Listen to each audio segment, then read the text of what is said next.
What's up, you guys? All right, well, here we are Tuesday morning, and I'm finishing the day up $12,000. Not bad. $90,000, $92,000 yesterday, $12,000 today. That's over $100,000 on the week, which puts me up now about $375,000, $380,000 on the month of August. And today is August 11th. It's the 7th trading day of the month, and we're not even halfway into the month. We still have, next week, so 10, 5, 10, 13, 14 more trading days in the month. So this has the potential, no doubt, to be the best August of my trading career, but potentially a $750,000 to $1 million month if we keep seeing big momentum. Now, we didn't really see big momentum today. The leading gappers that I was trading, well, they all kind of failed. You know, they had some nice moves pre-market, some nice dip trades, some nice bounce opportunities, but they're lower than where they were opening pre-market or at the bell. So that's a little discouraging. I have a couple swing trades on Etsy, on the S&P 500, and I had a trade on Tesla today, which was a winner, which was nice. But, you know, overall, today, I tried the best I could, and all I could show for the effort was $12,000. On another day, like yesterday, doing the best I can, 90,000, maybe 100,000 is within reach. So it's you know, I come to the table every single day with the same set of skills, looking for the same opportunities, and some days we have them and some days we don't. And today, yeah, it was a little slow. Not to say 12,000 is not great, because it's good. My daily goal is 10,000. So I beat the daily goal, which is great. But again, you know, when you're regularly hitting $50, $70, $100,000, a day that's coming up short is coming up a little short. So I hope that we see some good gappers on the watch list tomorrow. I want to ask you guys who are watching, make sure you subscribe to the channel. We're working towards getting to 750,000 subscribers on the channel right now. We crossed over 500,000 earlier this year, and we're already at 630. So we're just about halfway to that 750 mark. So help us get there. Hit subscribe, and make sure you tune in pre-market tomorrow morning. Around 8:45, 9 a.m., I'll be live streaming my watch list, and you know, maybe we'll have Wildcard Wednesday. So Wednesday was my biggest green day of the week this year, but it's now been surpassed by Thursday, which is kind of a funny day. So now Thursday is my biggest green day of the week, followed by Wednesday, and then Friday, and then Tuesday and Monday. So it's kind of all over the place. Maybe there's no rhyme and no reason, but hopefully we have some good opportunities tomorrow, and I will see you guys right here, live streaming around 8:45. All right, hope you guys enjoy the recap, and we'll see you tomorrow morning.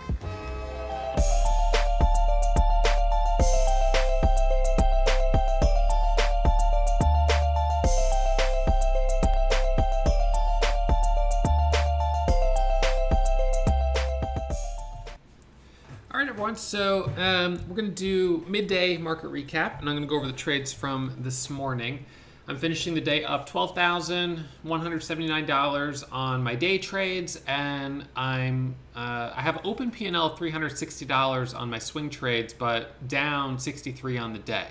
I'm red on the S&P because, of course, I have a credit spread, a call spread on the S&P, and S&P gapped up overnight. So I'm down on that swing trade by $175, $200 roughly. As you can see right here, down $175. I took a couple of, day trade on Tesla, which I started as a day trade off of the daily support, which was, let's see, we have a double bottom on the daily chart at, as you can see here, 1363 approximately. And so this morning, right at the open, I sold the 1300 calls, the 1300 puts at about, I don't know, $12 or so. Those are currently at, $9. So they're down quite a bit, which is great, and I was able to book some profit on that, but not a huge position. And because I did it as a spread, even though we had this nice move up, the spread was only up like $50, $75, then $100. It's kind of slower moving than if you just sell the calls or the puts without the spread, but then that has a lot more risk. So I started as a possible swing trade with my stop set and my profit stop fired when it dipped back down. So I was taken out of that trade, but with $237 in profit. So, making a little bit of progress there. My trades on Etsy are a little bit more complicated. I have a call spread open, which I am up on. And so that call spread is the 150 calls, 150 strike. So I'm up on that, as you can see here, by a couple $100, but I'm down on my put spread, as you can see here, by like 300. And then my put from my put spread from last week, I'm still in really good shape on, and I'm still holding that, looking for it to expire worthless. So these trades are down a little bit on the day, but nothing crazy, and Disney is still moving in the right direction. I sold the 120 puts at 33 cents, and Disney, those are at, let's see, what are they at now? They're actually at 3 cents. So I'm at a point now on that where to hold out for that extra $30 is risking potentially, the trade going against me. So on this one, I could wait for it to try to expire worthless, but at this point, I might as well just take that off the table. So I'm going to put the order and send that to get out of that trade and take my profit. So up only 25 on the day, but my open P&L is now locked up. So that trade is off the table on Disney, which is good. I was kind of looking at UPS maybe for a swing trade, but maybe I've missed my timing. I was looking at it yesterday. I was looking at doing a call spread, but I don't know. Now I feel like I've missed it because it's already pulled back quite a bit. So I don't know if I'm going to get that. All right, so right now still holding Etsy and SPXS. Although with the S&P, I am not sure. My strike price is 34.25. So it's actually, it's like right up here, which would be above all-time highs. And it's this Friday. So I feel like I still have some time on that. I might set my max loss at $500 and see how this does today. And if I do get stopped out, then, take the stop. But it's not really moving all that much, so I'm not super worried about it, but I can set the stop on this. Let's see. So I'm going to set a stop at, let's see. So my credit when I sold it was 40 cents. So really I should set a stop at 80 cents, which would be a $400 max loss versus $400 of profit. So I'm going to set that as a stop. That's a 1-to-1 ratio. And if I get stopped out, I get stopped out. I mean, I still don't really think the market closes above all-time highs on Friday, but you know what? I could be wrong. It's just what I think. So if I'm wrong, I'd rather, minimize that loss. All right, so I'm going to leave that there with a stop at 80. So I'm going to send that. It's a stop at the bid. And so that live stop order will be right there. The mark right now is 55.60. So, I'm moving not in the right direction, but it could be worse. All right, so those are my swing trades. And my day trades here, I've got IN, JN, OXBR, green on these three. So these were actually IN, I don't know how this happened. IN, OXBR, two of our leading gappers. PRPH was the leading gapper. I'm actually red on that one by $2,300. TRVI, Y10, and JAN. I think Y10 was on the gap scan. But let's look at IN first. All right, so this is one where, again, just it's kind of gross. I mean, this kind of sell-off is not really nice to see. I'm glad that I'm green on it, but man, this is not really fun. So I had a trade down here, first 5-minute candle to make a new high. That gave a nice, we already had 10 million shares of volume pre-market, by the way. The current volume on this one is 48 million shares. It is easy to borrow, has a pre-market high now of 843, and I was in down, was it this area? I think it was this area here for the break of 8. And so we got a nice trade there. Bounced off the VWAP, tried to take a trade on that, and then it flushed lower. So that was a little choppy, but then at the open, I had, once the bell rang, I had a trade here for the break back over 6 in this consolidation. That was a small winner. And I had a trade right here for what I thought might be a red to green, and that was a small winner. So those winners plus what I got pre-market gave me $9,000 of profit. PRPH, I was actually green on and gave back all my profit. This one, pre-market, gave us a squeeze right here, which I was long for. And then on this drop, gave back some profit. The bell rings. I got back in here and then stopped out as it broke 4. It did come back up here and then failed again. So this one, and this was actually my last trade, in at 415 and stopping at 390 with 15,000 shares. So I lost $3,000 on that. So this one was pretty nasty. Again, I mean, this is the type of stuff that I hate to see. I mean, it's gross. It's terrible. So EYEN, terrible. I mean, this is terrible price action. PRPH just selling off. That's not good.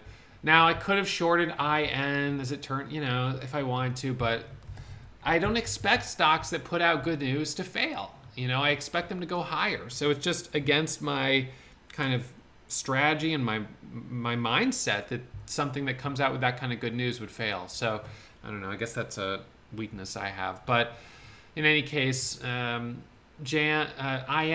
disappointing. Jan had a kind of squeeze here into a halt. I bought on the halt resumption for the break of 6, and we got the squeeze here up to 640. So that was a nice trade. OXBR gave us the break of volume weight average price, which was right here. I took this trade in this area. So nice profits on that. TRVI hit the scanners, got halted. I jumped into it, totally rejected and failed. YTEN, sort of the same thing. I jumped into it up in this area, retested the highs. I didn't take enough profit off the table. It came back down, failed, and then that's back to PRPH at the bottom. So $12,000 of profit, most of which was on IN, and I don't know. Today was just kind of one of those days where even if I wanted to keep trading, what would I even trade? There's nothing that's really, nothing's at the highs, nothing's feeling really strong. Certainly I could switch back to large caps and do some trades on Tesla and things like that, but I'm looking really to try to start swing trades. I don't really want to trade outright stock on this one because of course it's so expensive, and the spreads on Tesla, it's a tricky one. That's $1.75 spread right there. I mean, this is a hard one to trade. But then even on the options, you trade options on Tesla, and let's look at the 1,300 puts again.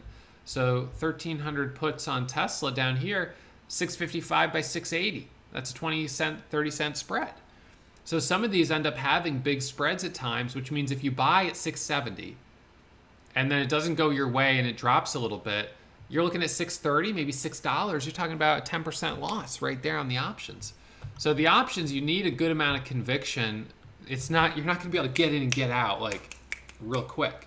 And so, you have to feel like you've got a really solid 5-minute, really solid daily. Because if you're trading off the 1-minute chart, you're probably going to get chopped up and it's not going to be a good situation. So anyways, and of course the challenge with Tesla is that even the strikes down at 1,300, which are way out of the money, are still very volatile. These have had a high today of $13 or $14, are down 50% off the highs. This is a huge range. So, it's hard to hold through pullbacks in the options when a pullback can be like 20, 30%. So you have to go, if you want to really hold it for a long time, you got to go even further out of the money, but it's fine. So this has got the 200 moving average right above it on the 5. So that one I'm not going to go back for, I don't think right now. I might come back around 3:30 to see how it looks like the day is finishing on the S&P. and then decide whether or not I'm going to cut loose that swing trade that I have that I'm losing on, and or if I'm going to add anything else. Because, the daily chart on the overall market is 2, 4, 5, 6, 7, 8. 2, 4, 6, 8, 10 green candles in a row right now. This is kind of outrageous. But so I'm betting for a reversal with this position I have on SPX, but I might be wrong, and overall market is clearly strong. But if we do get that red candle, then I might try to add for, the reversal. And that's kind of part of why I am a little hesitant about, being long Tesla off the lows when the overall market feels like it's just getting ready to roll over, or trying to go long Amazon off the lows, because again, the overall market has been really strong and needs to have been a little weaker, and now the overall market might be getting ready to top out. I don't want to be long a bunch of stocks or have positions that are bullish on a bunch of stocks. So I'd be more inclined to look for a credit spread, but that requires a stock that hasn't already pulled back a lot. It's way too late to take a credit spread on Netflix. It's already pulled back. It's too late to take a credit spread on Tesla. It's already, it's coming back up, it feels like, unless something happens in the overall market. So this is where sometimes swing trading can feel a little tricky, because you might have a good setup on one stock, but then what happens in the overall market, it's a factor. So I don't know. Maybe today I won't take any new trades and I'll just be holding these and managing them until I find a new opportunity, which is fine. You don't have to be in something every single day. That's not a big deal. So yesterday I was up 90,000 or 92,000, something like that. Today I'm up 12,000. So already crossing over $100,000 of profit on the week. That's about now $370,000 of profit, $380,000 on the month. 500 grand is the next goal, next line in the sand. So $500,000 a month, and right now we still have 10, 11, 12, 13, 14 days left in the month, if there's no holidays this month. So we're not even halfway into the month, and I'm at 370. So this could easily be a $700,000 month if we continue to see some good momentum. But today wasn't great. Today I did the very best I could, and I'm only up 12 grand. Yesterday I did the best I could. I was up 90,000. So some days the market is here for you, and some days it's not. I'm sure there might be other traders, with an aggressive short strategy who might have done well on something like IN yesterday, but that same trader, on MCRB yesterday could have gotten ruined. So, I'm fine with my strategy. There's going to be hot days, there's going to be slow days, so I'll be back at it first thing tomorrow morning, and hopefully we have some good gappers on the scans that are holding their pre-market level, and maybe I'll even have another swing trade before the end of the day. All right, so that's it for me. I'll see you guys first thing tomorrow morning. And that right there was an entire video with no ads. I don't monetize my YouTube channel with video ads, which means you guys get to enjoy the content. But do me a favor, please hit that subscribe button and give me a thumbs up, and let YouTube know that this channel is the channel to watch if you want to learn about day trading.